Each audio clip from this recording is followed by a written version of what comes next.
Mr. President. The Senator from Alabama. Thank you, Mr. President. I appreciate the opportunity today. I want to also lend a voice to what all is going on. I appreciate my colleague from Tennessee there talking about the supply chains. I completely agree with her. That's something that we are going to have to seriously look at as we get through this process. We have become too dependent, and I appreciate her efforts in that regard.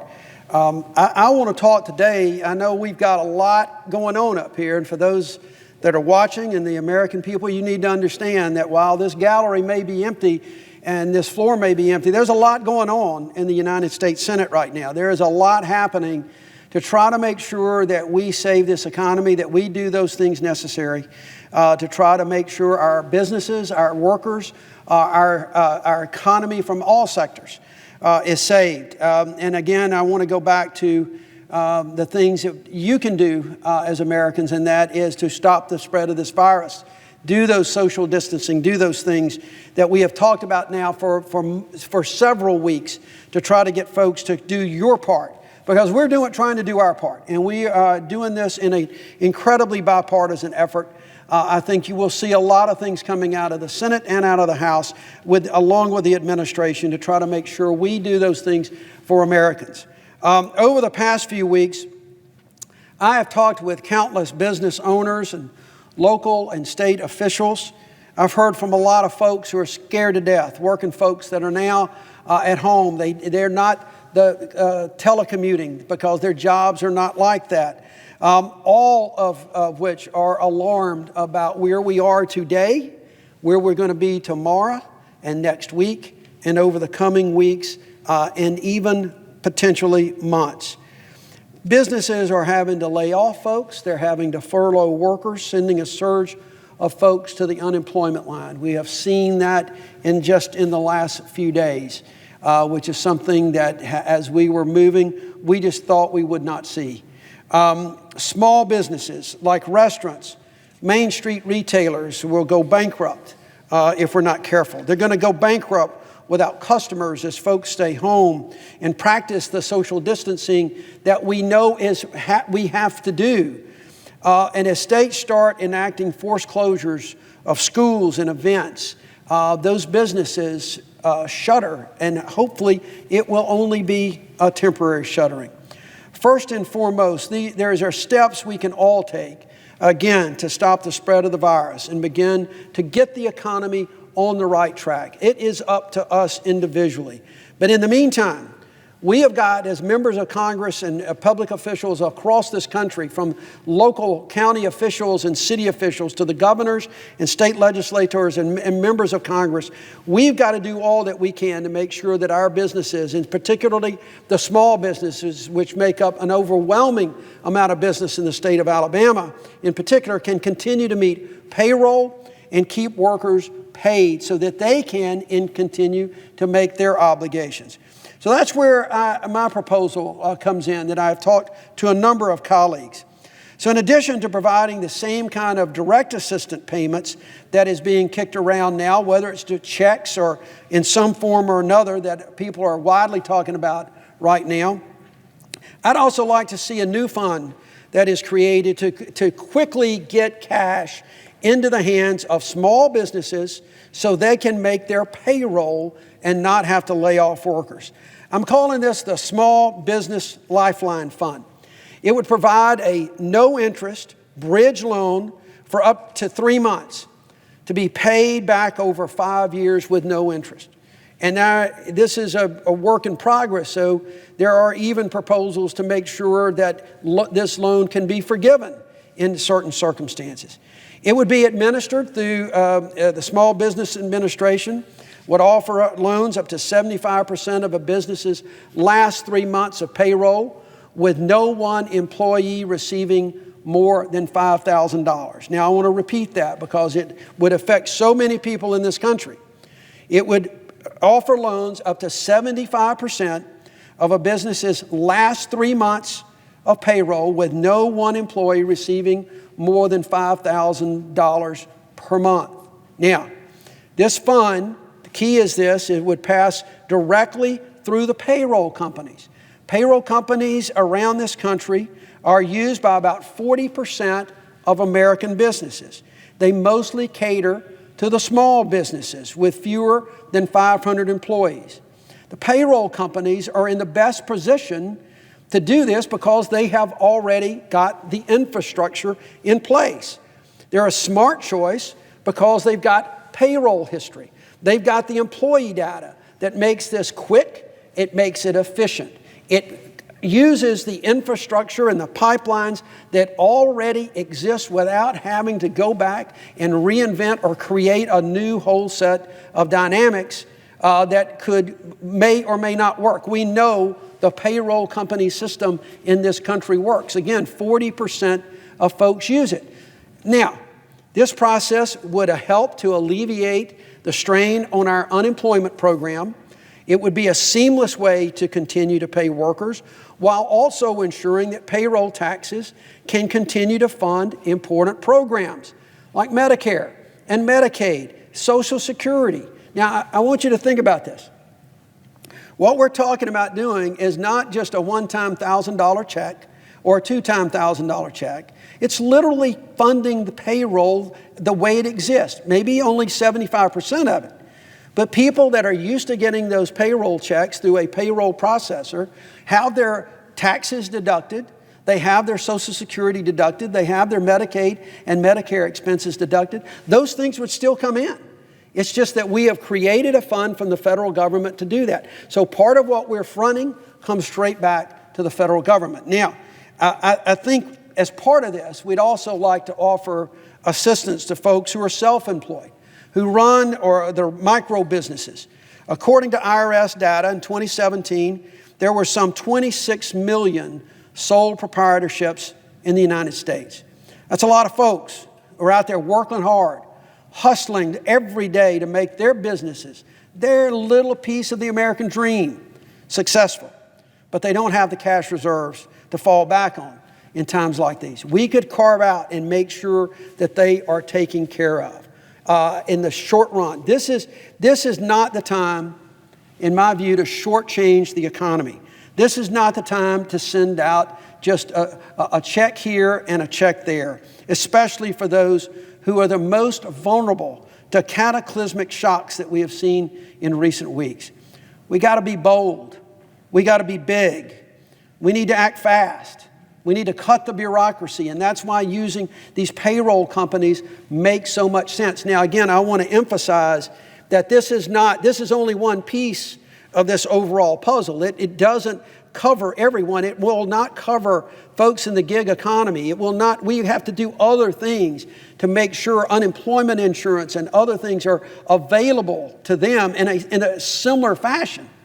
But this is a big piece of this puzzle that can get money directly to folks. Their wages can get to folks. Their wages can get to them right now, so that if we also have to do things like forbearance on mortgages and rents, we don't have to do it across the board, because these folks will have the money to pay those mortgages, pay those rents, to help those businesses stay afloat as well. The ripple effect of doing something like this, I believe, would be enormous. With this Small Business Lifeline Fund, we can send a message to folks on Main Street, with the lifeblood of our communities. We can take this idea up, keep them afloat so they can get right back on track as soon as we can get things back to normal. Right now, they need us. They need us in Congress, they need us at the local level, and they need us at the state level. So I'm urging my colleagues to let's look at this very seriously.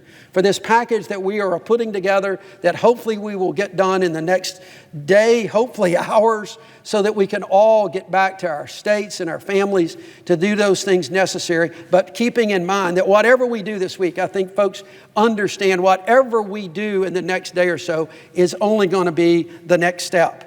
I mean, I don't want anybody who's listening to anything any of us say think that this is the end of it and we're just going to finish our work and go home. We're going to constantly have to monitor this. We don't know what the future holds in some aspects. So we will be back if necessary, or we will do things differently if necessary. Two other things I want to mention before I yield the floor. I've talked about this for my state for a long time. and that is the need for Medicaid expansion. Alabama is one of those few states, I think 14 or 15 states, that did not expand Medicaid.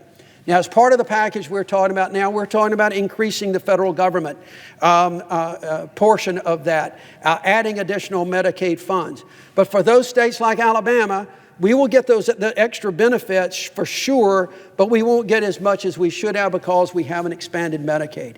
Senator Warner and I have a bill, it's called the SAME Act, States Achieving Medicaid Expansion. It's not mandatory. It doesn't make the states that haven't achieved Medicaid expansion. It doesn't make them do that, but it gives them the same incentives that they had a number of years ago.